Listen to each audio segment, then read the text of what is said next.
Everyone, তো আজকে হচ্ছে গিয়ে চৈত্র মাসের শেষ দিন। তো এই দিনে কিন্তু আমরা দই চিড়ে কলা গুড় এগুলোই খাই। তো দুপুরবেলা কিন্তু মা অনেক রকমই আইটেম করেছিল। তো ডাল শাক শুক্তো পনির তরকারি টক লাউয়ের বড়া এগুলোই ছিল। তো তারপর আমরা রেডি সেডি হয়ে এখন চলে যাচ্ছি হচ্ছে কি আমরা চড়ক পূজাতে। তো সবাই মিলে এখন চলে যাচ্ছি। তো এখন আমরা চলে এসেছি চড়ক পূজাতে, অনেক বড়ই মেলা হয়েছিল।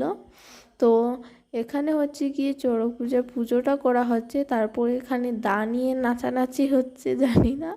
তো তারপর এই ছেলেটাকে দা দিয়ে মারছিল। তারপর আমরা খেয়ে নিয়ে এলাম আইসক্রিম। তো চড়ক পূজা থেকে মেলা বসেছিল, তো সেখান থেকে এই গুলাবটা ক্রাঞ্চি এই ক্লেচারগুলো নিয়ে এসেছিলাম। ক্লেচারগুলো অনেকই সুন্দর ছিল, বেশি কিছু আনিনি আমরা। তো আজকের মতো এতটুকুই, ভালো লাগলে লাইক শেয়ার সাবস্ক্রাইব করে দিও, বাই।